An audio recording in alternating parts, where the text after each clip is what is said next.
आपने ये लाइन जरूर सुनी होगी, म्यूचुअल फंड सही है, टीवी पर, यूट्यूब पर, हर जगह। लेकिन किसी ने ये नहीं बताया कि सही कैसे है और सबसे जरूरी आपके लिए सही है भी या नहीं। तो चलिए आज एक नंबर से शुरू करते हैं। जून 2026 तक भारत के म्यूचुअल फंड इंडस्ट्री में कुल 82.22 लाख करोड़ रुपए लगे हुए हैं। 82 लाख करोड़, ये इतना बड़ा नंबर है कि दिमाग इसे ठीक से समझ भी नहीं पाता।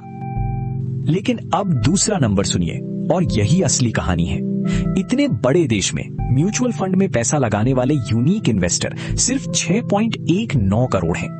140 करोड़ की आबादी में सिर्फ 6 करोड़, यानी हर 100 में से सिर्फ 4 लोग। तो बाकी 96 लोग क्या कर रहे हैं? उनका पैसा सेविंग अकाउंट में पड़ा है, जहां ब्याज मिलता है 2.5 से 3% और महंगाई हर साल बढ़ रही है लगभग 5%। समझ रहे हैं? आपका पैसा बैंक में बढ़ नहीं रहा, घट रहा है। ये सुनने में अजीब लगता है ना? पैसा तो बढ़ता दिख रहा है, लेकिन असली सवाल ये नहीं कि नंबर बढ़ा या नहीं। असली सवाल ये है कि उस पैसे से आप पहले से ज्यादा सामान खरीद सकते हैं या कम। एक उदाहरण लीजिए, 10 साल पहले जो चीज 100 रुपए की थी, 5% महंगाई पर आज वो लगभग 163 रुपए की है। अगर आपका 100 रुपया बैंक में 3% पर पड़ा रहा तो आज वो बना 134 रुपए, यानी आप 29 रुपए पीछे रह गए बिना कुछ गलत किए। इसी को कहते हैं साइलेंट लॉस। कोई चोरी नहीं हुई, कोई घोटाला नहीं हुआ, बस आपका पैसा वहां बैठा रहा जहां उसे बढ़ना नहीं था। अब सवाल आता है, तो पैसा कहां रखें? सीधे शेयर मार्केट में?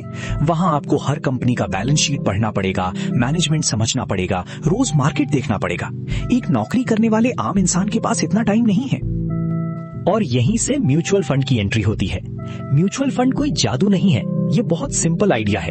बहुत सारे लोग अपना अपना थोड़ा पैसा एक जगह इकट्ठा करते हैं और उस पूरे पैसे को एक ट्रेन्ड प्रोफेशनल मैनेज करता है, जिसे फंड मैनेजर कहते हैं। इसे ऐसे समझिए, मान लीजिए आपको एक शानदार बिरयानी बनानी है। अकेले बनाएंगे तो सारा सामान, सारा टाइम, सारी मेहनत आपकी। लेकिन 10 दोस्त मिलकर पैसा डालें और एक अच्छा शेफ रख लें तो हर किसी को अच्छी बिरयानी मिलती है, कम खर्च में और कम झंझट में। म्यूचुअल फंड बिल्कुल यही है। अब इसका फायदा क्या है? पहला, डाइवर्सिफिकेशन। आपके 500 रुपए भी 50 अलग अलग कंपनियों में बढ़ जाते हैं। एक कंपनी डूबी तो पूरा पोर्टफोलियो नहीं डूबता। दूसरा, प्रोफेशनल मैनेजमेंट। जो रिसर्च आपको करनी पड़ती वो एक पूरी टीम कर रही है, फुल टाइम। तीसरा, लिक्विडिटी। ज्यादातर फंड में आप कभी भी पैसा निकाल सकते हैं, एफडी की तरह लॉक नहीं है। और चौथा, जो सबसे बड़ा है, आप सिर्फ 250 रुपए महीने से शुरू कर सकते हैं। जी हाँ, 250। सेबी ने 2025 में छोटी एसआईपी लॉन्च की ताकि पहली बार इन्वेस्ट करने वाले लोग भी शुरू कर सकें। लेकिन रुकिए, मैं आपको सिर्फ अच्छी बातें नहीं बताऊंगा। म्यूचुअल फंड कोई गारंटी नहीं देता, ये फिक्स डिपॉजिट नहीं है। मार्केट गिरेगा तो आपका पैसा भी गिरेगा। 2026 के मार्च में ही निफ्टी एक महीने में 9% से ज्यादा गिर गया था।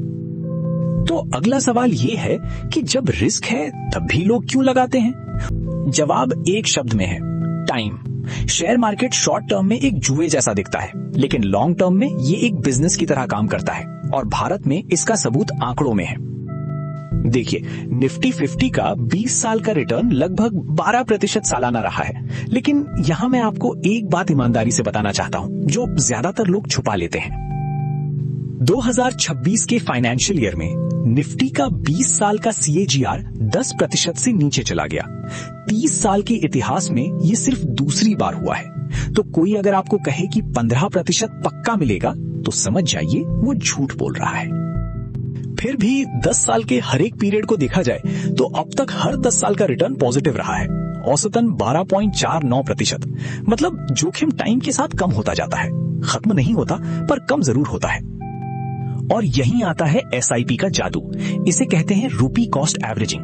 मान लीजिए आप हर महीने 10,000 रुपए लगाते हैं। जब NAV 100 रुपए है, आपको मिलते हैं 100 यूनिट।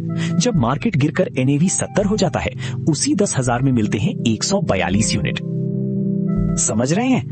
मार्केट गिरने पर आपको सस्ते में ज्यादा यूनिट मिलते हैं। जब मार्केट वापस चढ़ता है, वही ज्यादा यूनिट आपका फायदा बन जाते हैं। इसलिए गिरता हुआ मार्केट SIP वाले के लिए बुरी खबर नहीं, सेल है।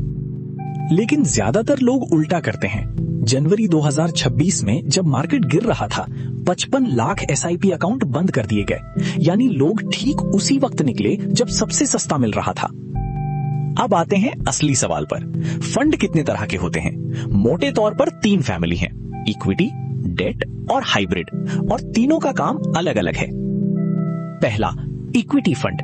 ये आपका पैसा शेयर में लगाते हैं। लंबे समय में औसतन 12 से 15%, लेकिन उतार चढ़ाव सबसे ज्यादा। 5 साल से ज्यादा के लक्ष्य के लिए सही है। घर, रिटायरमेंट, बच्चों की पढ़ाई। दूसरा, डेट फंड। ये सरकारी बॉन्ड और कंपनी के कर्ज में पैसा लगाते हैं। रिटर्न 6 से 9%, पर उतार चढ़ाव बहुत कम। 1 से 3 साल के लक्ष्य के लिए या इमरजेंसी फंड के लिए। तीसरा, हाइब्रिड फंड। ये दोनों को मिला देते हैं। अग्रेसिव हाइब्रिड में 65 से 80% शेयर और बाकी डेट होता है। रिटर्न इक्विटी से थोड़ा कम, लेकिन जब मार्केट गिरता है तो गिरावट भी 30 से 50% कम होती है। पहली बार शुरू करने वालों के लिए ये सबसे आरामदायक ऑप्शन है। अब इक्विटी के अंदर भी कैटेगरी है, और यही जगह है जहां लोग सबसे ज्यादा कंफ्यूज होते हैं। लार्ज कैप मतलब टॉप 100 कंपनियां, सबसे स्थिर। मिड कैप मतलब 101 से 250 तक, और स्मॉल कैप मतलब 250 के बाद वाली, सबसे ज्यादा रिस्क, सबसे ज्यादा उतार चढ़ाव। और एक चौथा ऑप्शन है फ्लेक्सी कैप। इसमें फंड मैनेजर को आजादी होती है कि वो कहीं भी पैसा लगा सके। अगर आप पहली बार शुरू कर रहे हैं और कंफ्यूज हैं, तो फ्लेक्सी कैप या इंडेक्स फंड सबसे सिंपल शुरुआत है। तो याद रखिए, फंड चुनने का असली सवाल ये नहीं कि कौन सा सबसे ज्यादा रिटर्न देगा। असली सवाल ये है कि आपका पैसा कितने साल के लिए है और आप कितनी गिरावट देखकर भी शांत रह सकते हैं। अब तक हमने समझा कि म्यूचुअल फंड क्या है और कौन सा फंड किसके लिए है, लेकिन ये सब जानकर भी अगर आपने शुरू नहीं किया तो कोई फायदा नहीं। तो आज हम एकदम प्रैक्टिकल बात करेंगे, अकाउंट कैसे खोलें और एक छोटी सी गलती जो आपके लाखों रुपए खा जाती है। शुरू करने के लिए आपको सिर्फ 3 चीजें चाहिए। पहला, पैन कार्ड। दूसरा, आधार कार्ड जो मोबाइल नंबर से लिंक हो, और तीसरा, एक बैंक अकाउंट जो आपके नाम पर हो। बस इतना ही। अब पहला स्टेप है KYC। ये एक बार का काम है और पूरे म्यूचुअल फंड इंडस्ट्री में चलता है। एक बार कर लिया तो किसी भी कंपनी के किसी भी फंड में पैसा लगा सकते हैं। KYC ऑनलाइन ही हो जाता है, आधार OTP से। आप किसी भी KRA की वेबसाइट पर जाइए, जैसे CAMS या KFinTech। पैन डालिए, आधार डालिए, OTP वेरीफाई कीजिए और एक सेल्फी। 3 से 4 दिन में आपका KYC वैलिडेटेड हो जाता है। यहाँ एक जरूरी बात, 2024 के बाद सेबी ने नियम बदले हैं। अब बिजली का बिल या बैंक स्टेटमेंट एड्रेस प्रूफ के लिए मान्य नहीं है।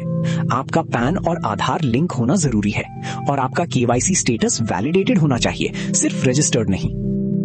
KYC हो गया।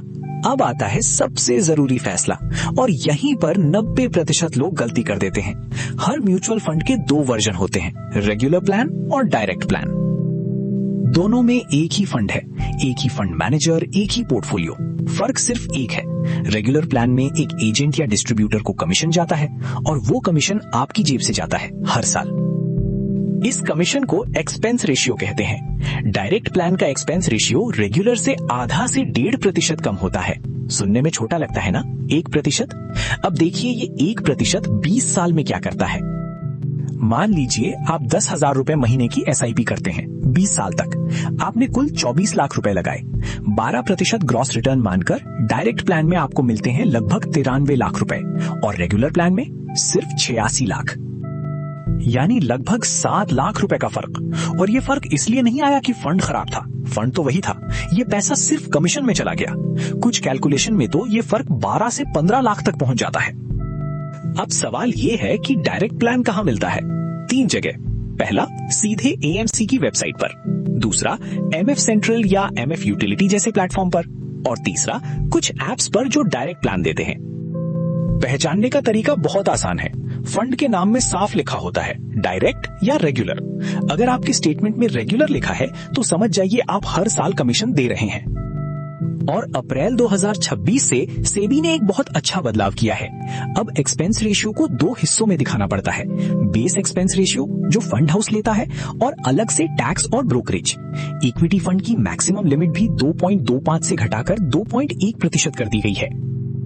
एक चेतावनी भी सुन लीजिए, अगर आप पहले से रेगुलर प्लान में हैं और आप डायरेक्ट में स्विच करना चाहते हैं तो ये एक रिडेम्पशन माना जाता है, यानी टैक्स लग सकता है। इसलिए स्विच करने से पहले अपना होल्डिंग पीरियड जरूर चेक कर लीजिए। तो आज का सबक एकदम सिंपल है, KYC एक बार, आधार ओटीपी से 3 दिन में और हमेशा डायरेक्ट प्लान। यही एक फैसला आपको लाखों रुपए बचा सकता है। अब आपका केवाईसी हो गया और आपको पता है कि डायरेक्ट प्लान लेना है, लेकिन ऐप खोलते ही एक नई मुसीबत आती है। सामने सैकड़ों फंड, हर एक पर 5 स्टार, हर एक कह रहा है मुझे चुनो। तो चुने कैसे?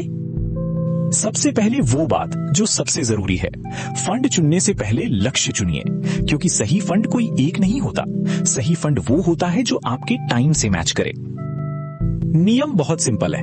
अगर पैसा 3 साल के अंदर चाहिए तो लिक्विड या शॉर्ट ड्यूरेशन डेट फंड, 3 से 5 साल है तो बैलेंस्ड एडवांटेज या हाइब्रिड, और 5 साल से ज्यादा है तभी इक्विटी, इससे पहले नहीं। अब आते हैं फंड चुनने के 5 फिल्टर पर। पहला फिल्टर, रोलिंग रिटर्न देखिए, ट्रेलिंग रिटर्न नहीं। ट्रेलिंग रिटर्न मतलब आज से पीछे के 5 साल। इसमें दिक्कत यह है कि ये इस बात पर निर्भर करता है कि आप किस दिन देख रहे हैं। रोलिंग रिटर्न में हर संभव 5 साल की विंडो देखी जाती है। एक उदाहरण से समझिए, एक पॉपुलर मिड कैप फंड का 3 साल का रिटर्न आज 34% दिखता है, लेकिन पिछले 10 साल में 25% समय उसी फंड का 3 साल का रिटर्न 9% से भी नीचे था। यही फर्क है ट्रेलिंग और रोलिंग में। दूसरा filter, expense ratio. Direct equity fund में 1% से कम होना चाहिए। इंडेक्स फंड में तो 0.2% से भी कम मिल जाता है। अगर कोई एक्टिव फंड 1.5% से ज्यादा ले रहा है तो उसे साबित करना पड़ेगा कि वो लायक है। तीसरा फिल्टर, फंड मैनेजर का टेन्योर। अगर फंड का पिछले 5 साल का रिकॉर्ड शानदार है, लेकिन मैनेजर 6 महीने पहले ही आया है, तो वो रिकॉर्ड उसका नहीं है। कम से कम 5 साल से एक ही मैनेजर हो, ये अच्छा संकेत है। चौथा फिल्टर, AUM यानी फंड का साइज। बहुत छोटा फंड जैसे 500 करोड़ से कम, उसमें लिक्विडिटी की दिक्कत हो सकती है। और स्मॉल कैप में बहुत बड़ा फंड जैसे 50,000 करोड़ से ऊपर, उसे पैसा लगाने में मुश्किल होती है। 1,000 से 50,000 करोड़ के बीच ठीक रहता है। और 5वां फिल्टर, डाउनसाइड प्रोटेक्शन। ये वो चीज है जो लोग सबसे कम देखते हैं, लेकिन सबसे ज्यादा मायने रखती है। जब मार्केट 10% गिरा, तब आपका फंड कितना गिरा? अगर 15% गिरा तो वो फंड आपको बचा नहीं रहा। आप ऐसा फंड चाहते हैं जो मार्केट से कम गिरे। अब बात करते हैं उन 5 गलतियों की जो लगभग हर नया इन्वेस्टर करता है।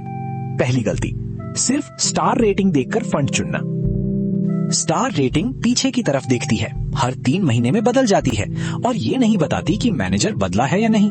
रेटिंग को शॉर्टलिस्ट बनाने के लिए इस्तेमाल कीजिए, फैसले के लिए नहीं। दूसरी गलती, बहुत सारे फंड खरीद लेना। 12 फंड रखने का मतलब है आपने इंडेक्स ही खरीद लिया, लेकिन 12 गुना फीस देकर। 3 से 5 फंड किसी के लिए भी काफी हैं। तीसरी गलती, खराब परफॉर्मेंस देखकर SIP बंद कर देना। अच्छे से अच्छा फंड भी 1-2 साल तक पीछे रह सकता है। चौथी गलती, सेक्टर फंड में पैसा लगाना। बैंकिंग, फार्मा, IT, ये टाइमिंग का खेल है और आप और मैं टाइमिंग में अच्छे नहीं हैं। और 5वीं गलती, जो सबसे महंगी पड़ती है, हर साल फंड बदलते रहना। हर स्विच पर एग्जिट लोड लगता है, कैपिटल गेन टैक्स लगता है और सबसे बड़ी बात, कंपाउंडिंग टूट जाती है। साल में एक बार रिव्यू कीजिए और तभी बदलिए जब फंड लगातार 2 साल से बेंचमार्क से पीछे हो। तो सब मिलाकर याद रखिए, पहले लक्ष्य, फिर कैटेगरी, फिर फंड। रोलिंग रिटर्न, कम एक्सपेंस रेशियो, पुराना मैनेजर, सही साइज और डाउनसाइड प्रोटेक्शन। और अगर ये सब झंझट लगे तो एक निफ्टी 50 इंडेक्स फंड अपने आप 4 शर्तें पूरी कर देता है। ये सीरीज का आखिरी पार्ट है और शायद सबसे जरूरी, क्योंकि आपने कितना कमाया ये मायने नहीं रखता। मायने ये रखता है कि टैक्स के बाद आपके हाथ में कितना बचा। सबसे पहले एक बात साफ कर दूं, जब तक आप पैसा निकालते नहीं तब तक कोई टैक्स नहीं लगता। आपका फंड चाहे 10 गुना हो जाए, जब तक रिडीम नहीं किया टैक्स 0 है। टैक्स सिर्फ बेचने पर लगता है। अब इक्विटी फंड का टैक्स समझिए। यहां सिर्फ एक तारीख मायने रखती है, 12 महीने। अगर आपने 12 महीने से पहले बेचा तो short term capital gain, tax लगेगा 20% फ्लैट। और अगर 12 महीने के बाद बेचा तो long term capital gain, tax सिर्फ 12.5%। लेकिन असली फायदा ये है, हर फाइनेंशियल ईयर में 1,25,000 रुपए तक का लॉन्ग टर्म प्रॉफिट पूरी तरह टैक्स फ्री है। एक उदाहरण लीजिए, आपने 5 लाख लगाए और 14 महीने बाद वो 6,80,000 हो गया। प्रॉफिट हुआ 1,80,000। इसमें से 1,25,000 टैक्स फ्री, बचे 55,000 पर 12.5%, यानी लगभग 7,000 रुपए टैक्स। 1,80,000 के प्रॉफिट पर सिर्फ 7,000। अब डेट फंड का टैक्स, यहाँ नियम बदल चुका है और ये जानना जरूरी है। अप्रैल 2023 के बाद खरीदे गए डेट फंड में कोई लॉन्ग टर्म बेनिफिट नहीं मिलता। चाहे 10 साल रखिए, टैक्स आपके स्लैब रेट पर ही लगेगा। यानी अगर आप 30% स्लैब में हैं तो 30%।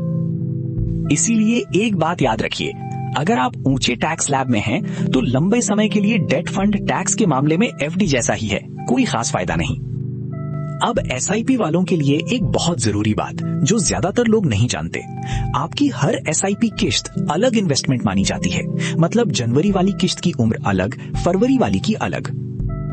और जब आप पैसा निकालते हैं तो फीफो नियम लगता है, फर्स्ट इन फर्स्ट आउट। सबसे पुरानी यूनिट पहले बिकती हैं। इसका मतलब एक ही रिडेम्पशन में कुछ हिस्सा लॉन्ग टर्म हो सकता है और कुछ शॉर्ट टर्म। अब एक स्मार्ट तरीका बताता हूं जिसे टैक्स हार्वेस्टिंग कहते हैं। हर साल आपको 1,25,000 की छूट मिलती है। अगर आपने इस्तेमाल नहीं किया तो वो छूट खत्म हो जाती है, अगले साल नहीं जाती। तो हर साल मार्च में अपना लॉन्ग टर्म प्रॉफिट देखिए। अगर 1,25,000 के अंदर है तो उतना बेच कर तुरंत वापस खरीद लीजिए। आपका फंड वही रहेगा लेकिन उतना प्रॉफिट टैक्स फ्री हो जाएगा और आपकी खरीद की कीमत भी बढ़ जाएगी। बस एक चेतावनी, एग्जिट लोड चेक कर लीजिए और ये तरीका सिर्फ लॉन्ग टर्म यूनिट पर काम करता है। और हाँ, बड़ी रकम हो तो एक बार सीए से पूछ लेना बेहतर है। चलिए अब पूरी सीरीज को एक जगह समेटते हैं। पहला, म्यूचुअल फंड कोई जादू नहीं, बस बहुत लोगों का पैसा एक प्रोफेशनल मैनेज करता है। दूसरा, रिस्क टाइम के साथ कम होता है और गिरता मार्केट एसआईपी वाले के लिए सेल है। तीसरा, केवाईसी एक बार और हमेशा डायरेक्ट प्लान। चौथा, पहले लक्ष्य चुनिए फिर फंड, रोलिंग रिटर्न देखिए, एक्सपेंस रेशियो कम रखिए और हर साल फंड बदलना बंद कीजिए। और पांचवा, 12 महीने पूरे होने दीजिए और हर साल अपनी छूट का इस्तेमाल कीजिए। और आखिर में सबसे जरूरी बात, आपने ये पूरी सीरीज देख ली लेकिन अगर आपने शुरू नहीं किया तो कुछ नहीं बदलेगा। 250 रुपए से शुरू कीजिए आज, क्योंकि सबसे अच्छा समय 10 साल पहले था और दूसरा सबसे अच्छा समय आज है। मैं हूं आपका दोस्त और ये थी पैसा की कहानी।